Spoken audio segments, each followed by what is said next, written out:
I got myself tea instead of coffee. What's wrong with you? Yeah, I don't know. Like I can't run without caffeine right now. It's early. I should have got coffee now that I think about it. It's like I'm regretting life decisions. Yes. For real. Last 36. Yeah. Yeah. Yeah. What is up, guys? Welcome to another episode of Once Your Project Podcast, brought to you by your host, Brandon. Joining me is my co-host, Jackie. And then joining us is a very special guest. I've known you for a long time, now that I think about it. And just thank you for coming in. But if you want to present yourself real quick. So Jess Snively. I've known Brandon for, oh my gosh, how many years? Back when we used to train MMA. I was 12. Yeah. I'm 21 now, so it's almost been 10 years. It's been a good minute. So Yeah, you're a badass, dude. I just gotta say that. Well, thank Because you. when I met you, you were you're this badass MMA fighter, and you were really the quote unquote the first female fighter I've ever met. And I was like, dang, that's sick. Because I would see her beat up these guys in the gym. I'm like, damn, dude, that's intimidating. And then fast forward, later on, she becomes this massive bodybuilder. I'm like, oh my gosh, Jess is just a badass overall. But I do got to say something and give you credit. I do want to thank you because believe it or not, you did play a big role in my life growing up in those years. I was going through a lot at home with parents, and you and some of the people there at the gym helped me a lot through that stuff. So thank you for that. I appreciate that. That's Yeah. This is why I need caffeine. yeah. To be fair, this tea though, it has caffeine in it apparently, right? Yeah. And we'll see how it goes. It's too hot for me though. I get burned. I don't like the hot in the tea or the coffee. I have to like ice it over. Yeah, that's what he does. I put it in the freezer for like a cool minute. Like that's what I do. I get impatient. Yeah, I don't know how people, because like her mom, my mother-in-law, can drink coffee like straight hot, like right off the thing, you know, like It's crazy. it's. Dang. I'm like, holy. I've tried it, smokes. but I can't. Yeah, I don't know how she does it, but so Jess, I want to ask you because when I met you, you were a fighter. Are you fighting still? No, so the last time I fought was in 2017. Okay. So I did my boxing bout, and that's when I was training with Razor's Edge, and I was with Kelly and Holly, and that was the last fight I ever had, and then transitioned into bodybuilding from there. Okay, so I want to know how you got into MMA first. Was it MMA first, or what sport did you get into first? It was MMA. Cool. So how did you get into that, to then boxing, and then into like bodybuilding? What was the transitions into those things? It's kind of funny. The whole reason why I started even training in MMA, growing up, I always wondered what I was going to be like in a fight, like in high school. Yeah. I never got in one. so I was like, I might as well try it now, only in a sanctioned type, a little safer. So that's kind of what got me into it. And then I did my, first fight and just fell in love with it and continued training from there and fighting from there. So. How long did you train for? Oh, let me see. I started in December of 2012, and my last boxing match was 2017. Wow, that's a couple of years. Yeah. That's what, 5 years? Yeah. Mm-hmm. It's a good amount of time. Yeah, because I was 12, and then I stopped when I was 16. So that's what, 4 years? So right around the same time. Around the same time. Yeah, I stopped because I was like, this is too much head injury. Yeah. And I don't want to, get myself into a situation where I have CTE later on, which I probably do already. It's probably there. But yeah, I realized that with shout out to Holly and Kelly at Razor's Edge. They're great. But I realized that I was like, this is a lot of hits to the head. It is. A ton, And it's not no one's fault there because that's what they're trained to do. Mm-hmm. But I was just like, I don't want to keep enduring this pain because I was starting to get headaches. I don't know if you ever got to that point where like you would get headaches afterwards, and I was like, I'm pretty sure this is not good. Yeah, especially like the times that we were to go in and you knew that that was a sparring night, I'm like, Yeah. oh man. Kind of like want to prep Yeah. yourself with Tylenol or, yeah. Or you're like mentally just be like, oh man, I don't want to get put up with that guy. Please don't put up with that guy. And then, You get put with that guy. yeah. Oh my goodness. There was one time that I was, so I've never really weighed over 168 my whole life. That's kind of my weight.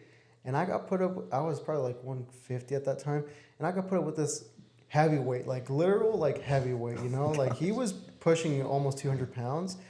And I remember he hit me with an uppercut, and he like literally lifted me as he hit me. And I was like, that was the last time I sparred. I was like, I'm done. I'm not gonna. I don't blame you either, because I don't know, like, it shouldn't be paired with somebody that's like way over your size. I mean, I understand, like, you know, back when we were wrestling and stuff, you want to be able to adapt and be able to train and roll with anybody, different sizes.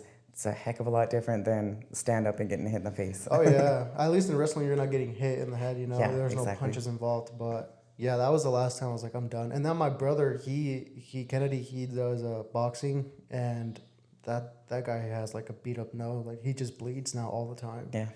And I'm like, bro. I mean, he loves it, which is cool. But I'm like, man, there's a lot of. Are you pursuing this to really actually pursue and become like professional, or are you just gonna take these hits? And So that's the other thing too, is like, if you're not pursuing it in order to be a professional at it, then it's very long-term, like, damage, so to speak. Yeah. And it's pretty inevitable. I feel weird now with my headphones on too. But so it was a great experience though, like, to be able to, you know how to do that, because training to me is kind of like riding a bike. Like, you never forget. yeah. And every once in a while now, like, it's nice to just hit pads when you can find somebody that knows how to hold the pads. Yeah, that's another one. Like, if you don't know how to hold pads, don't hold pads. Yeah, you can break somebody's wrist. Yeah, like, it's bad. Yeah. What do you think, though? Because when I met you and started training with you guys, the first thing I kind of really fell in love with was jiu-jitsu. Have you pursued that at all? Not as much. My ground game was never my forte. Really? No, it was my stand-up. And that's kind of why I transitioned just to boxing, is because I love stand-up way more than my ground game just was not there. And I even had, you know, a lot of amazing opportunities when I was training. So I was introduced to Holly Holmes' mom, Tammy. Okay. And so I got the opportunity to go to New Mexico, and I actually trained at Jackson Wink's gym and stayed with her, and, you know, got to meet Holly and John Jones and a lot of, like, BJ Penn. Like, I sat there and was wrestling next to Sergio and Perez and, like, Michelle Karate Hottie, like, all of them. All of them were there. So, oh my goodness. And it's just crazy because they just act like it's, you know, an everyday thing. Normal. And you're like, I'm surrounded by a lot of famous athletes, like UFC fighters. People. Yeah. Yep. That's insane. Damn, that's badass. Yeah. Did you take pictures with them? Yes. Yep. I have a lot of them on my phone. Oh my goodness. Yeah, that's the first thing I would do. I'd be like, hey, dude, listen, I came all the way from Idaho and picture. But would you agree that those, like, those athletes, they're like a different level, right, from what you find around here? Yes. So it's not just that, like, even the other people that were there training as well. When I went there to train, like, my mind was blown. I was like, what did I do? What did I get myself into? Because it is like, you think that, oh, I'm such a badass here and everything else. And then you go there, you're like, never mind. I'm just kidding. Yeah, that's what I've found. Like, even when I was wrestling, I found that just there's certain hot spots, like in cities or states, that their athletes are just way more, I don't know, dedicated, you could say, than what you find around here. It is. And I don't know why. It's a weird thing if you really think about it, you know? Because I don't know, who's like a famous athlete from Idaho? Okay, well, I was expecting someone. Yeah, never mind. But I mean, if you look at Cali, I bet, like, there's a ton in Cali. Right, yeah. I think probably has to do with opportunity, though. Yeah. Maybe. Yeah, that, and I think it's just like, that's where basically all the gyms that, you know, allocate for that, like, train all the famous people, so they bring more. That's true.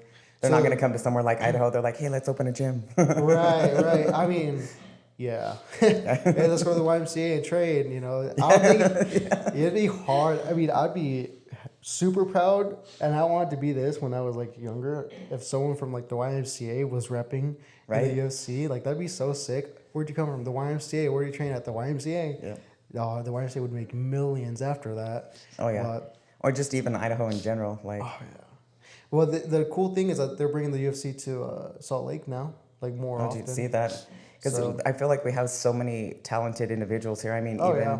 so, we went to watch the fights last night because Oh, really? yeah. So, I don't know if you know AJ. Yeah, shout out to AJ. Yeah, so he is kind of like my adopted son, so to speak, and so he got us some tickets to be able to go and watch him. And Nice. like the talent and the heart that kid has, like he's gonna go places, you know. Yeah. And it's that type of drive because Yep. if you're in it like he is, then you can go far, you can go places. So, Yeah, I think I saw him post. Well, I saw him last up the river, and then he's like, "Yeah, bro, I gotta lose like 34 pounds in like, I don't know, 4 weeks." I was like, "You're insane, dude. I don't know how he you're gonna dropped do that." 40 pounds in 12 weeks. That's insane. I can't even lose 8 pounds in freaking the past 2 months, and that kid did that. Yeah, he was living with me for a while actually. I think before, because he was living with you for a bit, right? Yeah. And I know AJ from way back in the day, but he was living with me for a while, and then I think after is when he moved over to where you were at. But anyways, yeah, he's cool. Yeah, just to imagine he lost all that weight. I don't know how he did it, but Yeah, it's gosh, dude. that takes Dedication. heart. That really does take heart because I remember being at the YMCA trying to lose weight for my first boxing match, and I was already depleted and dehydrated. And I would be in the sauna with like my shorts, long 2 pairs of socks, freaking sweats, a hoodie, some Yeah, gloves. just trying to sweat it out, and you're Yeah. dying, and it sucks because it's like that's the other thing too. Aside from getting hit and that not being like cool for your body, right? Yeah. The other thing that sucks too is it's not the best for your body to continue to put yourself through things like that, Yep. through the extremities like that. It's not healthy. So, At all, and you grow up and then you start feeling it because I don't know. Maybe I probably would have been weighed like a little bit heavier now. I don't know if that would have been a good thing or not, but maybe I'd be up to 170, 180 maybe. But because I would cut like in wrestling every year, I would cut 30 pounds from 160 to 130, 135. In 2 weeks, I'd be killing myself basically. It's terrible. It's horrible, but people yeah. do it. And that's like the only other hindrance to that is having to cut drastically that quick. Yep. Then you're more likely to just gain it all back. Well, yeah, I mean, after wrestling season, you know, I sponged up again. And that's what happens. That's what I've noticed is that because my brother now, he has a trainer, Vinny. Oh yeah. I'm sorry, shout out to Vinny. And he has taught him how to keep his diet balanced to where he doesn't go up, go down. It's just very balanced. And when I was wrestling, I didn't do that. I was just like, after wrestling season, burritos, hamburgers, everything come my It's way. a free for all. Yeah. And then, you know, next year again, 30 pounds. I'm like, oh man, this sucks. Yeah. But because you have to feel like you have to start all over again. So, yeah. yep. Yeah. So then you go into boxing. You have was it one bout that you have? Or? Yep, I had my one bout in Kuna with Holly, and that was like the end of it. That's when I kind of hung up my gloves. So. How'd that go? It was good. So I won that one, and it was against a gal. She came, I can't remember where it was from, but she came like quite a distance. Really? Just to fight me. So Wow. the thing that sucked though is I have never had where you weigh in and fight that day. Yeah, that's what happens in boxing. Yes, yeah, that is insane because usually, you know, MMA you do the night before, so you can at least refeed and have energy, right? Some kind of hydration. Yeah. Well, in my one boxing bout that I had, so I was 134, right, coming off the wrestling season, depleted, and then I had my boxing bout like I don't know, like a month later, and I had to get down to 127, so I had to lose another 7 pounds, and by the time I got to the boxing event. When I weighed in, literally all I was drinking is less than this tea that I'm drinking right now. Like literally like this much of water the whole day. I got there weighed in at 125 because of the drive. You know how you lose weight. And then they're like, okay, we're gonna start boxing in a couple hours. I'm like, what? So then my trainer at the time, he's like, okay, let's go to Walmart. So we go to Walmart. We get myself a Pedialyte. granola bars, and then we get myself. Do you know that one drink, Red Line? I think it's called. Oh yeah. And he got me one of those. He's like, "This is gonna give you energy." And I'm like 15. I'm like, "Okay, dude, all right." So I take it, yeah, and I take it, and the first round, cool. The second, third round, I was out, like, just tired. Yeah, it's almost like you crashed. Yeah, just literally crashed. Because of the adrenaline, the energy drink, and then just granola bars for lunch, dude. Yeah. It's not a good mix. No, it's not. It's terrible. But so you had your boxing bout, you win. Was it in the fight or after the fight that you're like, I'm done? It was after. It took me a little bit of time after. Like I was still doing a little bit of training, but then with just life, getting busy with work, even when I was working at the jail, I was, 12 hours. Oh, shit. Then I transfer out to get the job out the site, and that's still 12 hours plus 40-minute drive out, 40-minute drive back. So I'm gone like 14 hours, and it becomes very taxing to be able to try to fit in anything. I mean, you do what you can, but to be able to make it to any training sessions or really get the proper training to further, go far, you can't have both. And your personal life takes a huge hit too. 100%. Like a huge hit because, you're putting time and dedication into what you want to do, right? Mm-hmm. You have your job, and then you have to make time for your family. It's like, man, that one probably takes the most hit out of anything because it's your family, and it's the time with them. What do you do at the site? So I work in security. Oh, there. cool. How was the jail cell? Well, not the jail cell. No, she didn't go to jail, guys. Not that I know of, at least. So it wasn't bad. So I was there from 2014 to 2017, and I still stayed there a little bit part-time until everything was fully done and training done out at the site. Mm-hmm. And it was good. It wasn't that I hated my job at the site. It's just they couldn't match what they were going to pay. Oh, okay. You see a lot of things. A lot of things. Yeah. Were you in juvenile or the actual The actual. jail? Oh, wow. Mm-hmm. That's Yeah. intense. So it's like I was doing my training and everything, and then right after I just got done with OJTing on my very first day, I get an attempt suicide call. Oh, wow. That I have to respond to like in my area. So I'm like, oh, this is cool. Yeah, that's And I thought intense. at first I thought it was like some of the guards pulling it, because that's what they do. They pull a training scenario like that on you to see how you're going to react under stress, which is good. And I'm like, oh, and then I'm like, oh no, it's actual. So. Did the person pass? No. Good. When I was there, I knew of one attempt suicide that was successful, and it wasn't when I was working. But other than that, nope, I don't know any of them that were. So That's intense. Yeah, I've never been inside of a jail. No, I don't want to be inside of a jail either. Yeah. But I feel like I've seen 60 Days In and Scared Beyond. What's the one? That one show you want? Scared Straight. Yeah, Scared Straight. I'm like, they look intense, man. That's like I feel like that's another world. That's It is.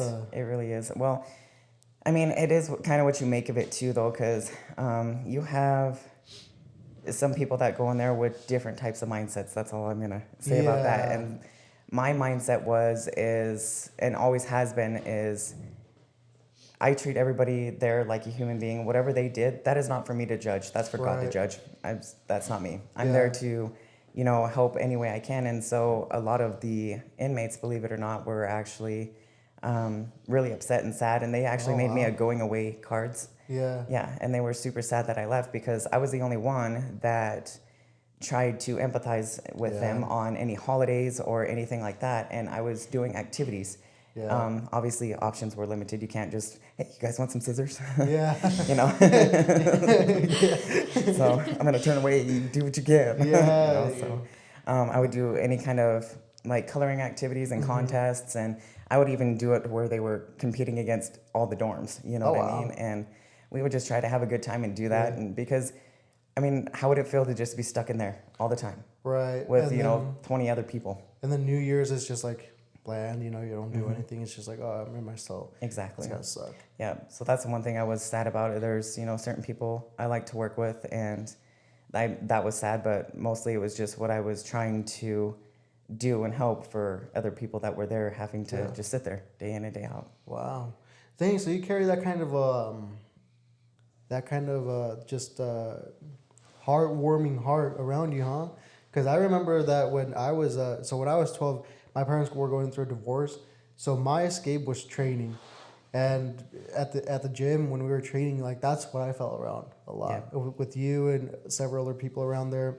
And I always think about those days even now. I'm like, man, like those days, if I wasn't training at that point, I don't know where I would be right now. I'd probably be in jail, honestly, because I would have been like mad at life or something, or sad. But because I was able to meet you and other people, I was like, I can hold on to them. Yeah. And I would look forward to training in those days, and yeah, that's crazy. Mm. Where do you think that comes from, for you? I don't know. Honestly, I feel like I've had a lot of life experiences and struggles, and because of going through what I have gone through, I don't know, I guess I just look at other people, and if I see them, needing help or struggling, then I try to do what I can, provide knowledge or provide help, or if I do anything I can to try to not have them have to go through what I've gone through, because it's not fun. And if you have somebody else that is able, I'm at a point in my life where I'm able to help other people, then I'm like, why not? Why not make the world a little bit of a better place? So Isn't it cool feeling when you can do that? Like when you can give without any type of benefit towards yourself. It's just like actually giving. Yep. That's pretty cool. It is. It's awesome, and you don't expect them to be like to say that to you, right? You're just doing it just because that's what you want to do. So then when you get feedback, because there's been times too, like being on TikTok and stuff, like being able to inspire and motivate and help other people, like just to know that you are being able to have that effect on total strangers. Is amazing. Like it is absolutely amazing. So. And it pushes you. I mean, 100%. You don't, because it's like, I mean, with like videos and TikTok, like a lot of the stuff you do it for yourself, right? So when someone else sees that and they're like, hey, thank you for just posting this or inspiring me in this way or whatnot, you're just like, what? Like I was not, like I was not me. That was not to help anyone. It was for myself. But then you actually start helping people, and you're like, that's a pretty cool feeling. Yeah. What do you think about the jiu-jitsu community growing? I don't know if you've seen, but it's getting pretty bigger, and a lot of people are more involved. I don't know about here necessarily. Yeah, but it's not as much here, but I mean, I remember I went to one jiu-jitsu match. Oh my gosh. It was fun, but oh my gosh, like, I was like, what did I get myself into? They're next level, huh? No, they really are. Like, it was the one in Boise, so I'm like, there's a lot of very talented people, and I think it's good to be able to, like I said, have skills like that, not just to pursue and do training like that, but just in any situation, if you might find yourself in, a bad situation, to be able to have any type of skill to be able to defend yourself. Not many have that, so the ones that do, they're pretty good at it. Yeah. And it's all like muscle memory, which is crazy. Like I still know some of my jiu-jitsu. I haven't practiced jiu-jitsu in a long time, but my muscle memory is pretty damn good where I can roll with someone, Same with wrestling and boxing and other stuff. But I am a huge advocate for jiu-jitsu just because, it's one of those sports where it doesn't only help you with like getting good at choking someone out, but also with like your mental, your mental strength, I guess, and 100%, pathways in your brain. Yeah, it does, and to be able to focus and stay calm and train yourself under pressure, and so that you're not exerting all of your energy. Yes. It's definitely a mental game, because if you don't have that, you're freaking out and you're like, oh gosh, and then energy gone. Yeah. Yeah. I want to get back into it, and we're having a baby. So, boy or girl, from the beginning, I was like, I want to get my son or daughter in jiu-jitsu just because I know that's one of those sports where, if they're not competing, they don't have to cut weight. Yes. There's no brain damage. Just for the skill. Because like for a female, for example, if she's ever in a bad situation with jiu-jitsu, she can choke someone out pretty easily, probably. Where in a guy, same thing, But I think for females, it's a great sport. And you know what's crazy? Talking about people hitting you up, this lady, she texted me and she's like, "Hey, since listening to your podcast, I have a 13 or 11-year-old daughter, and I just put her through jiu-jitsu because I want to make sure that she has the self-discipline and respect and confidence, and then just the skill to protect herself. I'm like, that's badass, dude. It really is. That's another thing people will really find as well when they start training in any of those fields is it teaches you a lot of not just a discipline but self-control. Yes. Because when you start training, you have good and bad people out there with their opinions. Right. Because some people are like, oh, you think you're so this and so that. And if you don't have the training mindset and that discipline in you, some people just get kind of super upset, mad, and react versus, and it's really weird, right? It's weird to see some of the most highly skilled, trained fighters are the most calm mindset that don't take anything to heart. And they're just like, yeah. And the most welcoming too. Like exactly. It's super nice people. Because I remember when I was in high school and even in middle school when I was training, I would have kids come up to me and try to like tease me about it and be like, let's fight, Brian, let's fight. And I'd be like, okay, if you want to box, dude, you can come to the gym. I'll get you in for free. We'll do it like good, headset, mouth guard. Right. And then we'll do it. But no one showed up. Exactly. And it's like, now I was like, damn, I wish I would have been a little bit more reactive. Some of those kids needed a beating at that time. Yeah. But that's what that taught me. Was like, no, dude, like because I had in my mindset, my hands are weapons, and if I use them, I could really hurt someone, and I don't want to do that. Yep.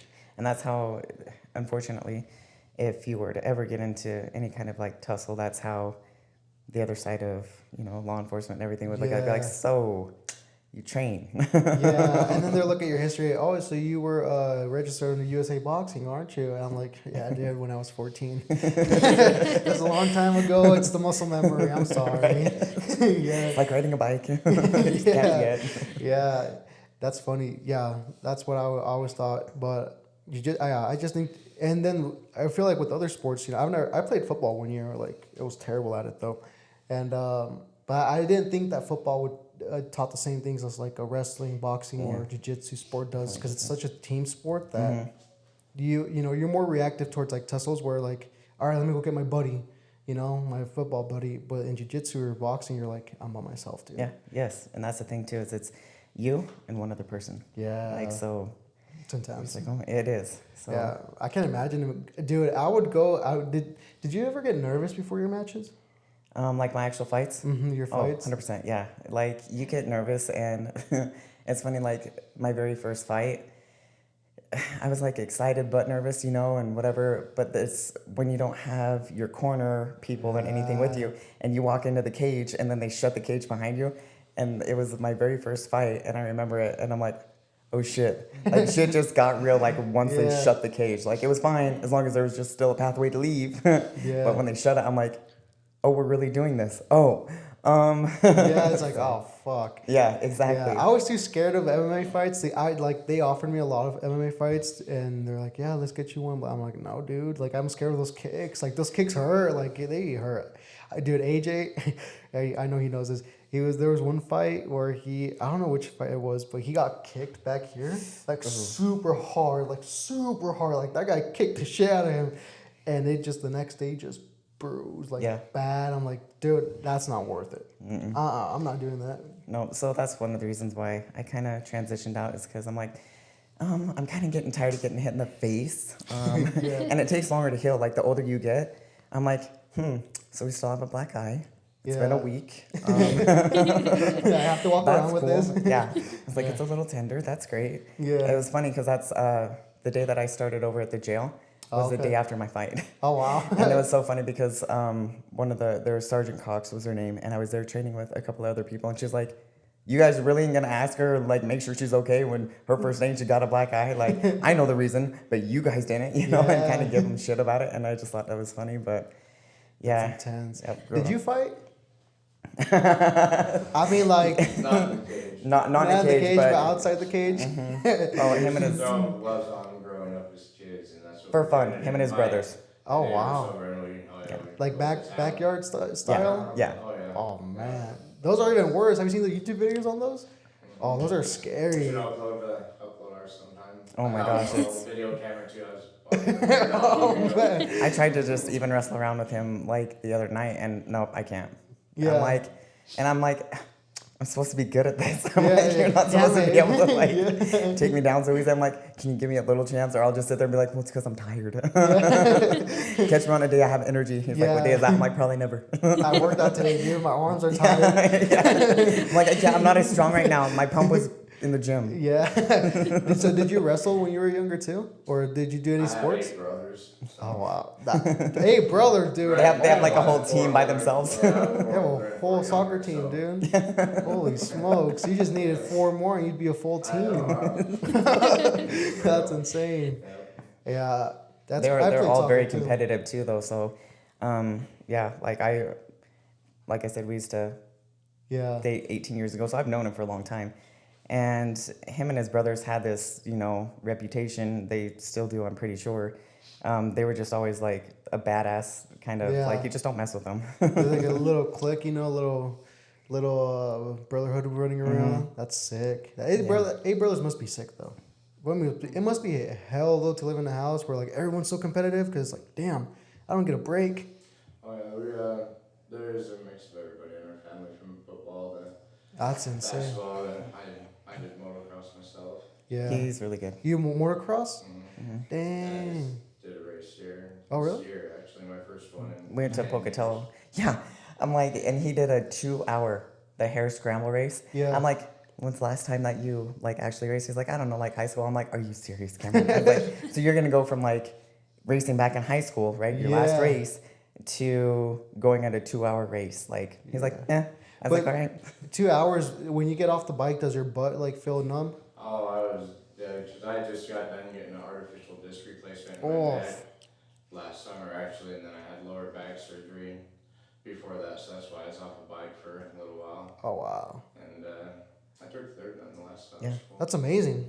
Guys, yeah, I don't know too much about motocross, but I've seen some accidents happen, and I'm like, man, those are intense. But then I feel like it's a lot of leg work, right? Like a lot of your hip work. It's like horses, you kind of. have great cardio. I realized how bad my cardio was when I did Yeah. that race that day. Even though you're like on a little, Not a little one. It's YC big. 450. Oh, But, Big. yeah. too much. I rode a two wheel like that one, but it was like a small one. But now it's like 8, dude, or like 10, and I freaking fell. I fell to the side, and since that I was like, not for me. I'm out. That's for other people. Yeah, No. 4-wheelers, those are sick. I like those. But That's my thing. Yeah. Speaking about injuries, when you fight, I've always wondered this. You're fighting amateur, and you go to the hospital after, or you don't. Not unless like because you have like a medical team that's there, so they'll check you out and they'll, determine whether you need to or not to for anything. But I mean, for the most part, you just, you I'm good. clean yourself up there, and as long as you didn't get knocked out, with concussions and stuff, Yeah. and they make sure that you're good to go before you leave. And so, I mean, last night there was some guy, but he like really tore up his knee. Oh. Like, yeah, so certain injuries I can see, but for the most part, no. Yeah. Imagine that. I'm sure this has happened over and over, but your first amateur fight, you're getting ready, you're pumped, you tear your knee or you get a concussion or something. You go to the hospital, and then 2 months later, you get billed $4,000 for it. Yeah, That would must suck, dude. And you're still training. Yeah. You're like, man, now I have to pay this. That sucks. I think that's another reason why a lot of people, don't, because they're like, I'm fine, I don't need that bill. Yeah. Anyways, I was gonna ask you bodybuilding. Mm-hmm. So how is that different from like the MMA and boxing, and how did you get into that? So I transitioned,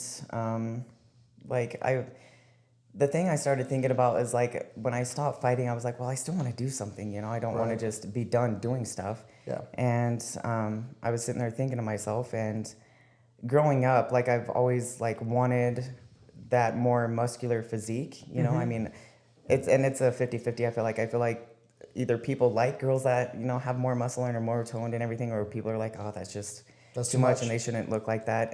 But it's personal preference. And Right. so for me, I'm like, well, I've always wanted that. And the one thing I've never like lost passion for was working out. And Yeah. because we still have to work out when we train. Right. And so I'm like, okay, well, let me transition into that. And then my friend Meg, who is, kind of like my sister, Shout out to Meg. Yeah, oh man, she kind of really got me into it and really started training with me. And I idolized the way that she looked and how much she could lift and everything. Yeah. I'm like, man, like I want to be able to do that. I want to be able to look like that one day. And she had already been doing it for, X amount of years. And that's the other thing too, is like everybody just thinks that this happens overnight and it doesn't. Like Right. you are pretty blessed if you are able to even just put on a pound of muscle Right. for a year. Like people, Especially for a female. yes, Because it's so much harder because me and her were training last year from November till February, I think. It was an 8-week program. And her goal was to gain weight, right? My goal was to lose weight. So mine came off right away. I mean, I lost 20 pounds in 8 weeks. gosh, you guys are. Do you not hate that? Do you not hate that? It's like, Yeah. guys, this guy, okay? I sit here, all I do is like maybe have an extra handful of nuts, gain weight. What does he do? Like still eats and does everything the same, just is a little more active, loses 35 pounds. I was like, And that's we're cool. blessed, dude. Yeah. What can I say? Yeah, and she would struggle with that because week after week she'd see me lose weight, but then she would stay around the same weight. And our trainer was just like, hey, like, stay patient. Like, you're lucky if you get 1 pound. The goal here is to gain 1 pound. It's not to gain 10 or 15 in 8 weeks. It's like if you gain 1 pound out of the 8 weeks, that means it's working. Yes. And that's I didn't think about that until when that was pointed out to her, and I was like, yeah, females have a way more difficult time. Oh man. And to keep muscle on, I feel like it's way harder too. Right? Oh my gosh, yes. To maintain it is very hard. It's you can't stop, so to speak. Like I think the longest I've gone without working out is usually right after the shows, right after I do a show. Mm-hmm. And there's times where I'll take like a week off. And then Yeah. other than that, like Back on. yeah, not just because, after you're out of the gym for 2 weeks is when you start like losing some muscle and so on, but just for my mind too, because once you're Yeah. out of it for X amount of time, it's a lot harder to convince yourself to go back. Yes. So I struggle with that. I've done that this week and last week. I'll go one day, and then I'll miss like the rest of the week, and I'm like, oh, man, like now I have to go back. I have to restart. And it's hard. It's hard on your mind a lot because it is. you have to think about like you feel uncomfortable at some point, right? Like you feel uncomfortable. At least I do. I feel uncomfortable going in and like, oh man, like I'm back and I've just missed 2 weeks. I feel like I look worse than what I looked 2 weeks Yes. ago. It's a lot of like mind games. Yes, that's the only, like, that is one of the downsides with bodybuilding or, anybody just trying to better themselves in Yeah. training is your mentality plays such a huge role. Yeah. A huge role because and I still struggle with this, everybody will because we're only human, but what you continuously tell yourself, like, believe it or not, your body starts reacting.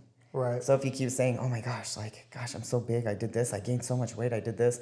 If you're constantly doing that to yourself Yeah. versus any type of affirmation of, oh man, I look better, do this or that or the other, your body starts responding to what you're telling it. Yeah. So the more positive that you can be, and I mean, I understand it can be hard. Like I said, I still have days and times and whatever that I struggle with. But for the majority, if you're trying to be more positive towards yourself, like you'll have a better outcome. Yeah. For a bodybuilder, for you, how many times a week do you have to work out or a day? Oh man, I do 6 days a week for about 2 to 3 hours a day. Oh wow, that's a lot. Yeah. And you join her for 3 hours a day? I It's like, couldn't do it. hell no. It's hard That's to a lot. endure. So his daughter will. So Aspen will come and join me, and then it's nice because like even growing up, I've always had like even my kids, like I don't know if you remember when Summer was doing the MMA and stuff like Yeah. that, and she tapped out Tony, and Yeah, it was yeah. like the greatest accomplishment. And Yeah. so just trying to at least get kids to go in and try. And Summer used to lift with me as well. Jade did a little bit, but Summer, with her being more into gymnastics and just the Yeah. athletic type like that, she wanted to go, and then kind of got out of it, and we grew up, and Yeah. they moved out, and so now being married to Cameron, and he has a 15 and a 6-year-old, and both of them love cool. going to the gym, but it's a little bit harder with the 6-year-old because they want to Yeah. play. They just kind of want to have it as a jungle gym, and Right. gyms kind of frown upon that. So Yeah. That's hard. Yeah, but I think introducing your siblings or kids at a young age like work out, it's a very good thing. It is. You know, my brother, yeah, because my brother, when he was 10, 11, he weighed 160. Oh, wow. So he was like a chubby little dude, Yeah. you know? And because he saw, you know, I'm not going to say I'm going to take all the credit because I don't think that's true, but I think that me doing sports played some type of part in him getting into fitness. And now he weighs 125, and that's where he stays at. Wow. And he's tall. That's good. So I tell that to anyone, like, if you can do something physical with, you know, someone like your sibling or something like that, then they're gonna appreciate that way more than you just like bashing on them, or you're fat, or you're this, or you're that. No, like, take them with you, invite them. Because you might be the motivation that they need. Maybe they need that type of support, like having somebody else to be able to do that with them, versus because some people do struggle with being able to have the motivation and, I mean, discipline, I guess, themselves. And even walk into the gym, like, there's some people that are too self-conscious, maybe, I think you would say, where they can even get nervous walking into the gym by themselves. But if you invite them, if you insist, and hey, let's go, and you invite them and you just work out with them and you pay attention to them, they're going to end up loving the gym way more than you do at some point. Exactly. And that's badass. That's a cool thing. So you're training 6 days a week, 3 hours almost a day. What's the goal with bodybuilding in the sense? Like, explain to me kind of like the goal with bodybuilding. Is it trying to get up in weight and like get big, or get down in weight and look shredded? Both. All right. Well, So that's complicated. you have like your bulking season, and then you have your, you know, prep season and cutting phase and so on and so forth. So when I first transitioned to bodybuilding, I have been with a couple of different coaches before I finally found Ryan, which Ryan has been like a blessing to me, because there's a trainer and there's a coach for everybody, right? Yeah. Shout out to Ryan. Yeah, and Team Show Ready, they're just, oh my gosh, they're probably the most supportive, like, even not just your teammates, but their family. Like, everybody's just always so supportive of each other, and I try to make it known too, like, how important it is to have that support system. And so I try to like put together like little team get-togethers and stuff like that, because I feel like it is very important for them to know how big of a role they play as well. And that I tell them all the time, I'm like, just because you're like husband or wife or whatever, or you're the one that does this, I said, you're the one still supporting. I said, and that is huge. You're helping with their meal prep. You're doing all this. I said, you are just as much of the team and just as much of an athlete, you know, so to speak, because they have to undergo a lot. So Yep. That's cool. And that's cool that you're building a culture around that, because I think that's very important within any type of team, is like the culture around it and what culture you have. And that you're bringing everyone in and making them feel like family. That's special. Not a lot of teams do that. A lot of teams, it's like, okay, we're going to train. There's your hour. Good to go. All right, see ya. Yeah, it's good. Well, and like I said, being able to have Ryan as my coach, Ryan cares about, like, he doesn't favoritize anybody. And sometimes you'll see that with certain trainers and certain coaches. And but he doesn't. He, you know, makes everybody feel like they're, you know, the same. They're exactly. equal. Yep. And oh my gosh, I don't know sometimes how he does it, because I know I have been kind of a pain sometimes when it comes close to a show. Yeah. Like, she's like, oh, I just don't look good enough and I don't do this. I'm like, he's a psychologist, he's your counselor, he's your coach, Wow. he's your That's dietitian. cool. Like, he has to play so many roles, you know. So it's crazy what coaches have to and trainers have to go through that have athletes that compete. Yeah. Because they're so much more than just, all right, just do this and then just do that. Like, no, they have to really adhere to a lot.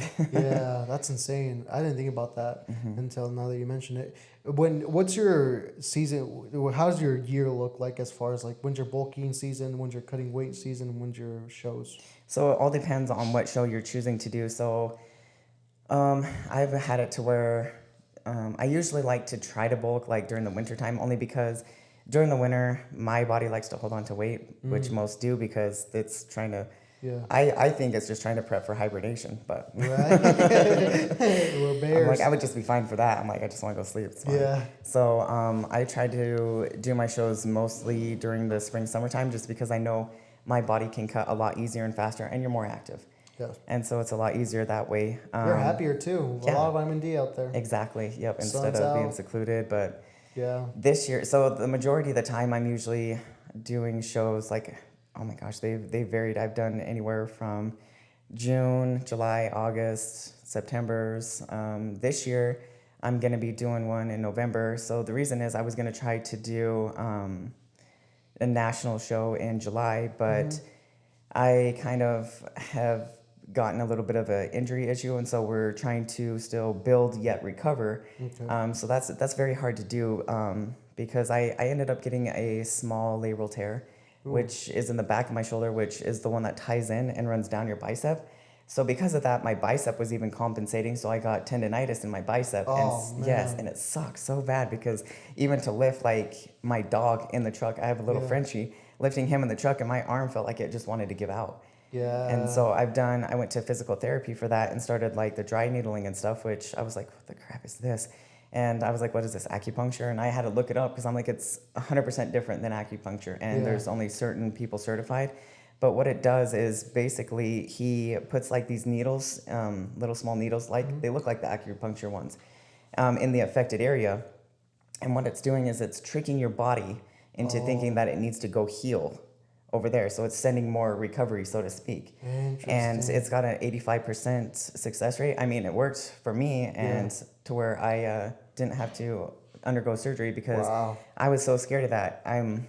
Yeah. Went into the doctor, knew I had a tear, and they're like, well, if it doesn't get better, you know, we're gonna have to look at surgery and everything else. I'm like, I was scared because I'm like, Yeah. I have worked so hard this year and I've put on, you know, the mass I need and do this to be able to be, you know, down for the count because of something like that. Like it sucks. And being in bodybuilding, I know the injury it's more prone to injure, right? Because you're lifting a lot of weight and everything, but those type of injuries, the one that I have, are, you know, anybody can get them. Like he has it actually, you know, and so, and he doesn't lift and do as intense like I do, but so it's just everyday things. It's just certain things that you do that can obviously affect it more, I guess. So Yeah, it's just those certain muscle groups that if you get them injured, even like a small tear, like later on in life, they will, you know, cause a lot of pain, a lot of issues. I don't think a lot of people when they work out or when they do certain things, they see that they're just like, oh, they're working out, blah blah. But it's like, no, dude, like there's actually a lot of pain that goes into it too. Oh yeah. You know, if you have your disc, oh no, you got neck disc, right? Oh, I've had lower back surgery and artificial disc up top. Yeah, so your lower back surgery, I can't relate to that because I've never had surgery, but I can say that I've had like disc issues back here. So even like when I'm squatting or deadlifting, like there's always that little scare, like, oh dude, this can go out real bad. But then that's where form comes in, right? Yes, that's a form, and then alternate exercises too, because like I know what you mean by that because I have a lot of lower back issues, so I can't really deadlift anymore. I don't do like the squats that I do. It's always on like the assisted machine to where it kind of alleviates all the tension Like on the your Smith back. machine? It's kind of like that. It's kind of like the hack. Oh, Machine, okay, but it's not, you know. Yeah. So using that kind of focuses it more just quad versus anything on your back. It just takes all the relief off of that. So, but when I regular squat, then I can feel more pressure and more everything in my back, and so I'm like, hey, so I'll probably not do that. And even my chiropractor said like, doing deadlifts, doing this, that, and the other. He said, yeah, he's like, it's the easiest way to throw your back out. And so that's the thing too is, I mean, obviously I'm proof that you can find alternate things and still build in certain areas that you need to. I understand like they're important for building, but if you can't, and if it's prone to injury, find something else.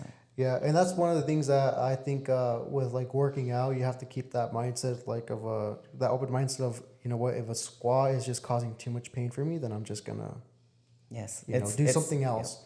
I don't know what else, but do something else where you can kind of get the same type of workout without so much pressure on your back, because squats can do that sometimes, and deadlifts and all that. I don't do deadlifts on like the regular squat rack. I do them on the Smith machine because I'm like, that just helps me a little bit better. And if I ever need to, I can just fold it over and that's it. Or just drop it and you're fine. Yeah. But so with bodybuilding, when you're getting ready before a show and you're getting tanned and all that stuff, do you get tanned that same day or is it the day before? Or when Both. So you will go Prepping for show day, you have to like schedule your hair, your makeup, your everything, right? And well, for girls, Yeah. guys are Buzz get cut, it. we're good to go, man. Yeah, that's the other thing too. It's like the expense that goes into bodybuilding. Like you have to have a passion and a love for it because it is not cheap. How much are you taking in? Like, let's say I'm competing in October. Okay, well, maybe that's not the date. Let's say I'm competing in November, and I started now. How much money does it take? How long do you prep for a bodybuilding show? 6 months? So you really start kind of getting like, cause okay, A year? yeah, kind of. A I mean, year? I Okay. feel like I'm always prepping, so to speak. I just feel like there's times where it's like in the off season where I can have, be a little more lenient with Yeah. the things that you eat. You can have extra cheat meals or extra spices, so to speak, because believe it or not, like when you start prepping for a show, like you even have to cut out a lot of your spices. Really? Oh yeah, 100%. No more Chipotle spice? Nope. Oh, man. That's my Can't even have favorite, that, too. like that energy drinks, even the ones that have like the 0 calorie everything. Oh. Yeah, pop, like any diet soda, you cut out a lot of stuff. Everything. Yeah, it's So, pretty bland. A year prepping, how much money do you think goes towards bodybuilding? Oh my gosh. We're talking like A 10 lot. grand? Oh man, it's just the food alone, yes, but Oh, a food alone, 10 grand? That's a lot of money. well, not quite 10 grand just for the food, but it feels like it is. I mean, yes and no. If you look at the prices of groceries nowadays, if you eat like shit versus eat healthy, I feel like you're kind of apples to apples.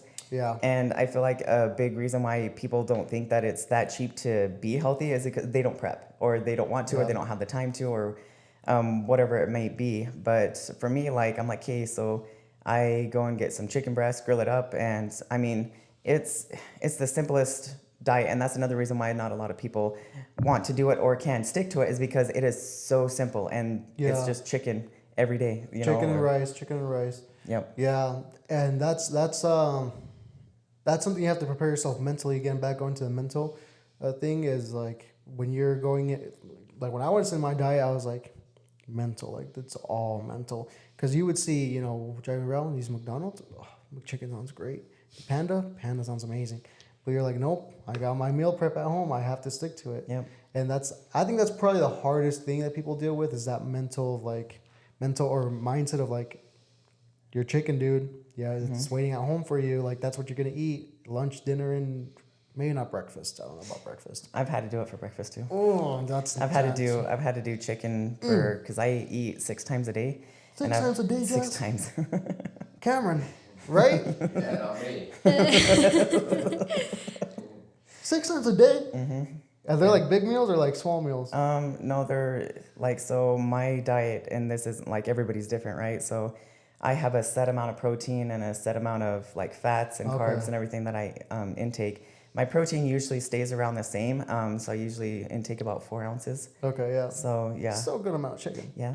That's a good amount of chicken, I'm not gonna lie. And it's funny because it's like some days I'm like, man, I could go for another meal. Like, I am starving. It's those days where you get a good pump. Yeah. Isn't that crazy how after like a pump you feel like you just want to eat anything?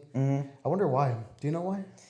Well, basically just because of putting forth that much work and that much energy, that you're using. That makes sense. And then also trying to build, like your body's trying to build and recover and do all that, so it needs the fuel in order to do that. So. Wow, 6 times a day, that's a lot. Yeah. Wow.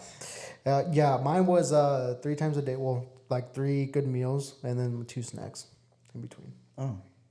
Which was nice. I would be starving. Really? Wow. So how many meals have you had right now? What time is it? I don't even know what time it is. 8? So 7? far nothing, just coffee. Only because so that's the other thing. So there's so many pros and cons to bodybuilding, right? So one of the things is every morning I have to.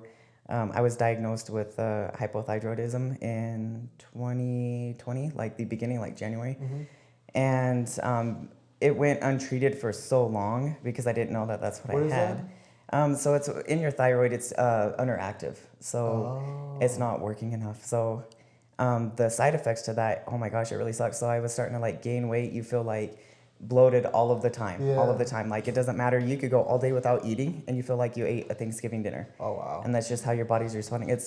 amazing how a small little gland, or just right there, like can affect so much. And Yeah, and for guys, it messes with your test. yeah, it messes with a lot of like everything is just totally off. And then it also is the reason like why I have such like a hoarseness sound, because if you go untreated for so long, that's one of the side effects. And I'm like, oh well, this is my life now. And being a bodybuilder, it kind of sucks because a lot of people are like, oh well, it's because she did steroids and this, that, and the other. I said no.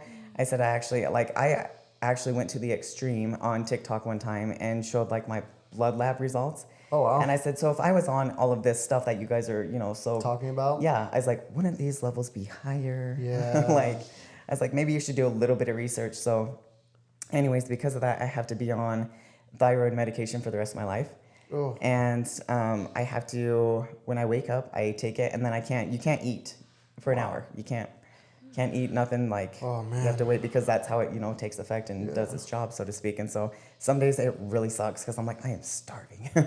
Yeah, So, that's intense. Yeah, thyroids are something else, but yeah, I've only heard that. I don't know how it messes with females as far as like their estrogen, or because I know females have some tests, right? They have some testosterone.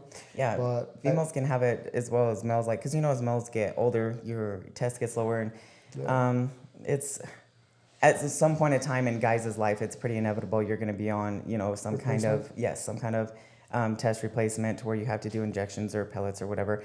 Females actually have to as well. Really? Yep, they Oh, will wow. get to the point in age and stuff like that where obviously it doesn't have to be as high as guys, Right. but they will still have to get some kind of, replacement as well. Yeah. So I can't wait till I'm 50 and get on TRT. I feel like that's gonna be such an amazing point. honestly, in my life. it's I know the majority of guys that I know, and just noticing, it's actually like mid to late 30s. Oh, okay. Well, I got a couple years still. Yeah, I know. I went to the clinic one time, and I thought my thyroid was bad. I was like, I probably need some test replacement. I was like 17, okay, and I went. It was so embarrassing. I wasted $130 for no reason, really.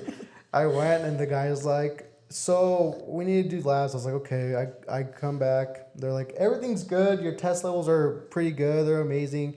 And I'm like, so what is it that I'm so tired? And he's like, well, do you deal with a lot? I'm like, yeah. I go to therapy and I deal with a lot of like depression, whatnot at that time. And he's like, it's probably that, dude. It's probably that you're just thinking about a lot of stuff, and a lot of it is probably like mental, like mindset, you know? I'm like, okay, well, thanks, dude. At least my tests, my test results. Yeah, you're were like, good. at least I know my levels are all good. Yeah, it was embarrassing though. I really thought that guy was gonna put me on some test replacement. I was like, I can't wait to get jacked. So with your bodybuilding, and then I think I saw a video on I don't remember where, but like of this bodybuilder like getting cramped up right before the show because their body's so depleted that they just like, oh, I can't move. What happens then? Like, what do you do if your body starts to cramp up? Oh man, you try to fight through it, and it sucks because it just Yeah. like, it's almost, when you get a cramp, it's like it grabs it and it's like holding it. You're like, stop. Yeah. The reason why too is because leading up to a show, you are like the day before the show and show day, you are not just in a deficit, like you have carbs and stuff like that, right? Yeah. But you have like little to no water because you're trying to pull everything out, because that's what's going to show all your lines, that's what's going to show all the definition and striations and everything that you have, right? Yeah. So being without water and everything else, like your body's craving all that back. Wow. And so it's, littlest things, like you're just going to cramp up. And it Yeah. sucks. And you got to fight through it, or try to like relax for 2 seconds and then tense back up again if you're on stage, so yeah, Wow. that's the worst time. Yeah. Oh, I couldn't do that. But then that's why the tan is there for, right? To show your lines. Yeah, so and that's the other thing too, is you get tan because like the darker it is, so to speak, to a certain extent, because there was actually one show that I think I was too dark, honestly. You're like, oh man, I fucked up. This is not the right color. Yeah, I'm like, Oh, well, this is great. the whole year went down just to drink because all my color got messed up. Yeah, Man. I actually, like, for the evening show, like, my coach at the time told me to go and rinse off. Like I literally went back to my motel and rinsed off and looked better and was Wow. was totally. And you don't know because so there's people there that are I'm guessing contracted through the shows and stuff that do your tans. Oh, So cool. I usually don't do my own just because I Yeah. don't want to mess it up and I don't want to have that happen. But Yeah. you have it every once in a while, and so It to have it happens. just once out of all the times that I've competed, it's really not that bad. So. Yeah. Do you train people? So I've helped, like I haven't charged in the past or anything like that, but I've now gotten to the point where I'm working on getting my certification and Nice. everything, and I was gonna be taking on clientele like through Anytime Fitness, but I haven't really gotten, I haven't been able to put myself out there as much as I Yeah. would like to with work and everything and Yeah, just it's crazy hard. busy life. Yeah.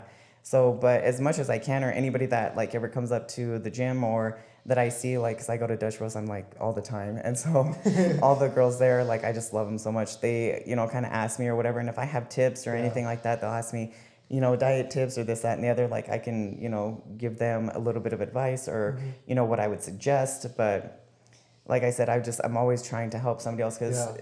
I remember being my own guinea pig, right? Gotcha, yeah. Like when I first started in bodybuilding, I did not know half of the things that I know now, and I'm still learning every single day. And so to put myself through that and not know all these things, like I said, if I can help somebody else and Right. avoid them having to go through like weeks of Yeah. trial and error, like I would rather do that than I'd be like, hey, stop there. This will Yeah. work. No, yeah, that's cool that you do that because I think I have to get better at that, but I feel like I'm not qualified to do that just because, yeah, I don't know. I'm pretty hard on myself. So I'll see some kids like lifts crazy at the gym and like bad form, bad everything. I'm like, man, you're going to blow your back out. You're going to hurt yourself so bad. And sometimes I wish I would have gone up and been like, hey, dude, like, don't lift that much. Right. But, I get too hard on myself. I'm like, dude, you're not qualified to do that. But I wish I would have done that. And so maybe I'll do that more often now. Because I see them kids do that. And I'm like, dude, it's terrible. I think Don't some do that. people get apprehensive too, though, because when you do try to help somebody else, sometimes they Right. take it as an insult, or Yeah. like, I know what Like- I'm doing, and I'm like, Like, who are you? And I'm like, cool, dude, yeah. all right, dude, my I'm bad. like, yeah, you're like, all right, it's cool. Yeah. What do you? You're pretty built, right? And in society, like you said, it's a 50-50 kind of. Some people are attracted to that. Some people are like too much. What do you? And even with guys, I feel like it's like that sometimes. But walking around like in stores and whatnot, do you get eyes? And then if so, how do you deal with that, or what do you think about that? All the time. I get eyes, I get, for the majority, honestly, aside from, I've had a couple of, I like to call them keyboard warriors on Keyboard? TikTok. Because, in person, they wouldn't say that. So They'd I'm be like, too all right. intimidated. Yeah, I'm like, because you're hiding behind a keyboard, you're cool to say that. And Yeah.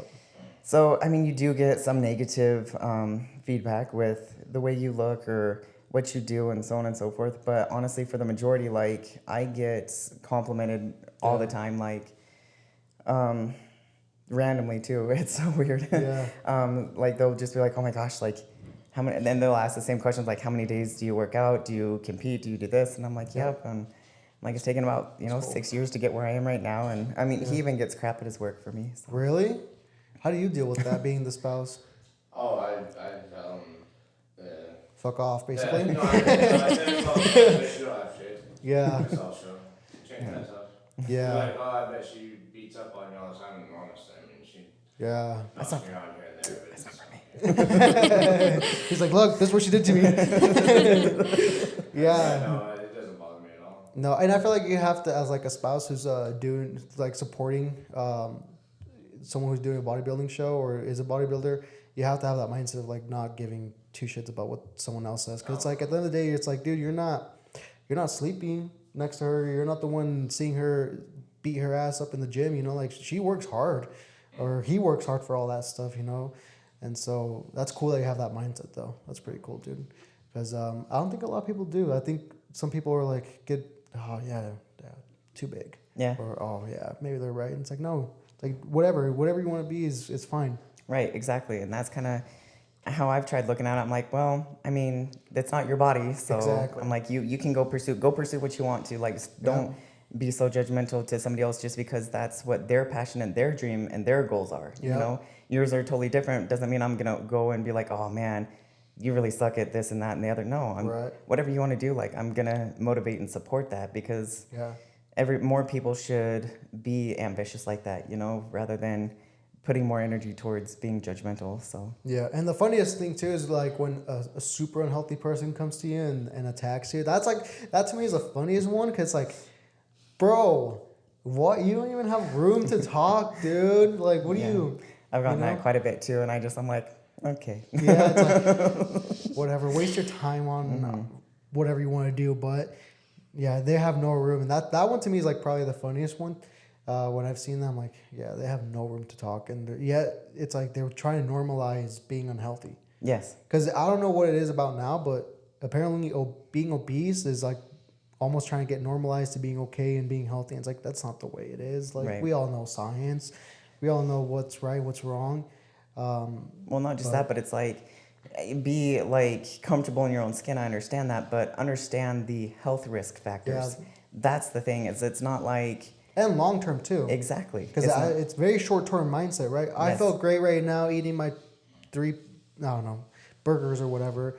But long term, dude, when you're 50, 40, how are you going to feel then? And then what it's doing on you internally too, Yep. like people don't realize as well. So, and I'm not saying like it's not the healthiest to, and that's another thing too, is like in the bodybuilding world, I like to show both sides of things, right? Like, Yeah. I'm not going to just keep showing myself like super cut and super lean and everything, because that's not reality. Right. And people don't understand, like some people out there think that, oh my gosh, they're just cut year round. They just look like this year round. I'm like, no. Yeah, no. Because it's not healthy. So to put yourself through, like, stay on the same eating, like the exact same eating, and that much of a deficit and everything to look like that is not actually healthy for you to do. That's why, when you prep for a show, that's why it's X amount of weeks out and you prep for certain shows. Like, I know that I've done 3 shows, like 2 years in a row, and I know my body's like, we don't like this because of what you put yourself through.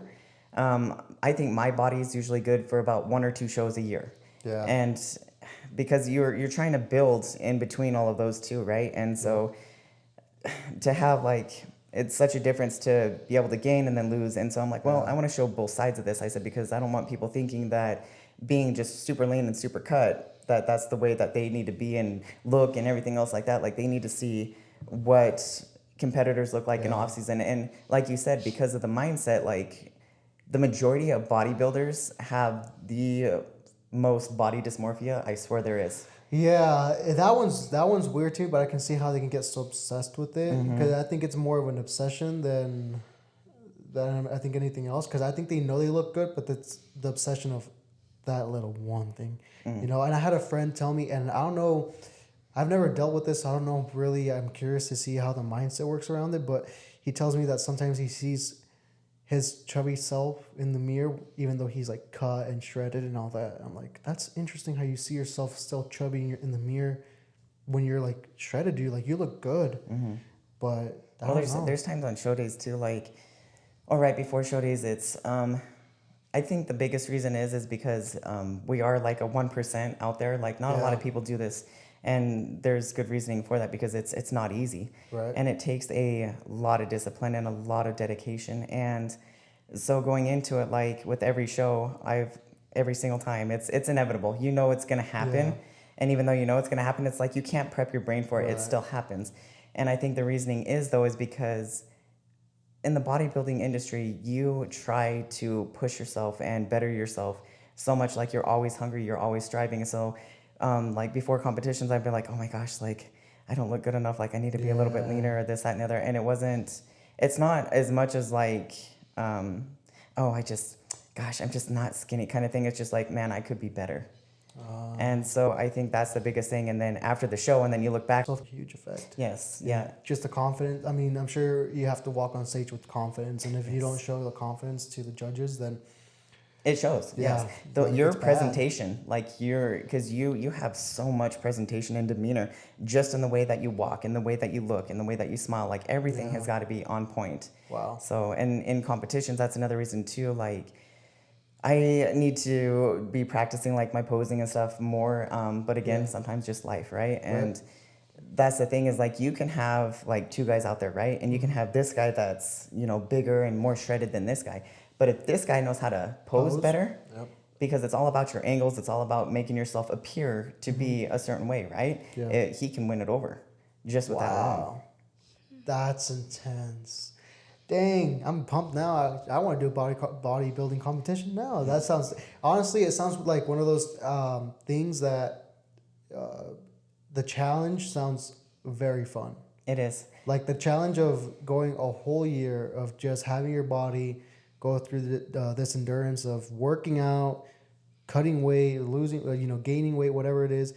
That challenge to me sounds like it would be something that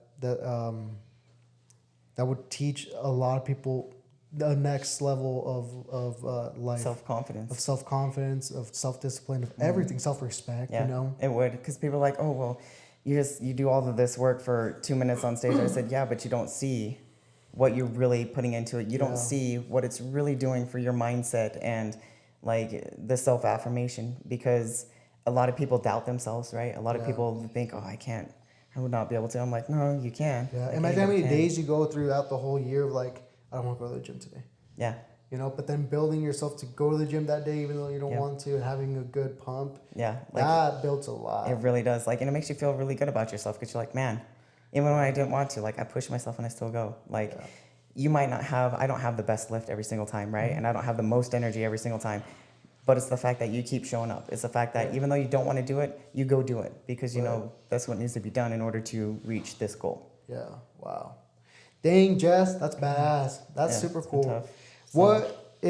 Last question, what is the one thing that you've seen with people trying to lose weight, gain weight, doesn't matter, but getting into some type of into the fitness industry in some type of way, whether you want to lose weight or gain weight? What do you think is the number one struggle with everyone that you've seen kind of get into that? So just speaking off of experience, when I first started, it's just being ill-knowledged, because that, and like you said, if you're just a first timer, like going into the gym, you're very intimidated by people that have been going there for a while, or just seeing, people like and myself, I guess, to a stranger, I'm more so of like intimidating, and they don't want to talk to you, they don't want that, but in reality, like, I would be more than happy to help that individual, and so if I had more knowledge about what I'm supposed to eat, and like, because I didn't know, like, back in the day, like weighing food and doing this, and what you do eat, what you don't eat, how even certain vegetables you can't eat, like all of these things, like I was saying, even down to the spices, like I've had to just obtain and absorb all of this knowledge and just keep learning about it. But had I not had that, and had I not known that, I would still be stuck, right here. So it's being in bodybuilding has taught me a lot. And anybody that starts it, the other thing I would say, like competition wise, there are so many coaches out there. You want to make sure that you get somebody that is, because there's a coach for everybody, but you have coaches also that will put certain competitors on stage that shouldn't be on stage. Like, they don't look as big or as lean or whatever, but they're like, yeah, you look great. And it sucks, because it's embarrassing for that person. When you go to a competition and you see like everybody else looking way more conditioned or way more everything than you, that sucks. Way Like, more so prepped. so you want a coach that's going to be honest and straight up with you. And that's what I love about mine too, is he's family, but he's also a coach. And so the thing I love about him is that he's straight up with you. Like, if you do not look show ready, you ain't going on stage. He'll be like, hey, let's shoot for another show or whatever. And that can be difficult sometimes, I think, to competitors, only because I don't know if you know, like, in the competing, when you do bodybuilding, right? So here's how it works, is that you prep for a show.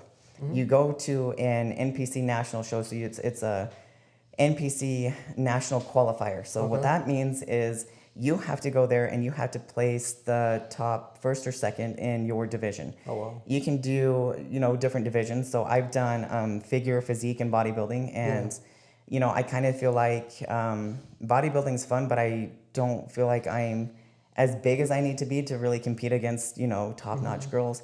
And I love physique. Physique, I feel like, is kind of my forte. And figure, I feel like I'm literally like right in the middle of physique and figure. I'm like, like a middle. Give me the middle competition, man. Yeah. Well, and I like with physique, you don't have to wear heels.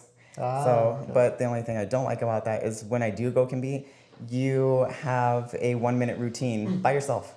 Oh, wow. I hate that. I absolutely hate that. And so anyways, when you go and compete, you have to place top 2 in your division and class, and that will qualify you to go to nationals, right? And so then you have to go to a national show, and so you have 1 year to go, like 1 full calendar year. Man, I'm exhausted already just by you telling me this. Imagine actually being in it. Like, that's some real drive. It is. It is. So you have to qualify for that. So then if you go to a national show, then you have to place, I think it's like top 3 or 5, I can't quite remember. Top 3. And in order to get your pro card. And then once you get your pro card, that's it. Like that's where you want to be, because then you're done. You're just there. If you don't get your pro card within that year, you start all over. Oh my goodness. That's why a lot of people don't want to do this, is because I did not know that. Yeah, it's tough. And like I said, it's expensive. So when I compete for a show, and nationals is totally different from that. So for example, when I go and compete for kind of a local show, so last one I did was, Twin, I think. So this last year I won 4 overalls. I won like 2 samurai swords, and like that was my goal. Cool. That was my goal. I was like, I want to win a sword. And I'm glad that I did, because now they're just switching to like really big tiaras. I'm like, I don't want a tiara. I don't want a crown. I was like, I want a sword. And so I finally reached that goal, being with Ryan. And so our next objective is to go to nationals and try to get the pro card. And so that's what I'm going to do in November. And we're going to go to California for that. So it'll be my second national show. The only other one I've done was Pittsburgh, and it's a different level. So if this national show, you place through, let's say 3rd, 2nd, or 1st, now you become a pro. Mm-hmm. Yep. And then now it's like the real, not the real thing, but like the real thing. Like now it's actually pros against pros. Exactly. Intense. Oh my goodness. But at least I don't have to start all over again. That's true. Yeah. And it helps too, because we have a couple of pros here in Idaho Falls. So Ryan was the first one here. Really? Yeah. Wow. And then Jeremy just got his not too long ago as well. So they're both just absolutely amazing people. Monsters. But I want to try to be the first female that does so in Idaho Falls. Let's do it. That's sick, Jess. See. Oh my goodness. I'm pumped. Yeah. Let's go. That's cool. Well, thank you for coming through. This was a lot of fun. I did not know bodybuilding had that much to it. Because you just think about it, you're like, okay, they're just working out, eating like 10 ounces of chicken a day. That's it, But the fact that you have to win one competition, then the second one, and then if you don't win the third one, then it's like, dude, you're back again. Level 1. Let's go. Yep. That's intense. Oh my gosh. Yeah. Any last words you want to say? I appreciate you guys having me here, and just being able to kind of spread the word for everybody else too, that, because it's honestly, it's growing. People are getting more and more into it. And like I said, the more knowledge that they have about it, I feel like is the better. So I appreciate you being able to have me on here and be able to do that. So yeah, that's sick. Well, thank you guys for coming. Thanks, Cameron. Thank you. Guys, go check us out on Instagram. Yeah. Instagram. If you want to say yours first, your Instagram and TikTok. So it's under my TikTok. It's under Smallish Bear. Smallish Bear. Great name. And then so my Instagram is under Jess Snively 4. So there we go. You have a YouTube channel? Not yet. Start probably look into doing that. So. Get into My daughter tells me that all the time. She's like, you need to start posting stuff. I was like, I know. Maybe you get YouTube famous and then you have the whole day to work out. Yeah. It'd be so sick. That'd be nice. Yeah. I can't. I want to do that too. Guys, go check us out on Instagram, the OAP official, Brandon A. Lara, Jackie with 3 A's, CKIE _ YouTube, Spotify, Apple, Once a Project Podcast. And hopefully you guys enjoyed this conversation. This was a lot of fun. After almost 10 years, we finally reconnected, dude. Yeah. That's sick. So anyways, yeah, hopefully you guys enjoyed. We'll see you in the next one. Bye-bye. Cool. Sweet. That's it. Nice. That was fun. Oh my gosh, Jess. You're a badass, dude.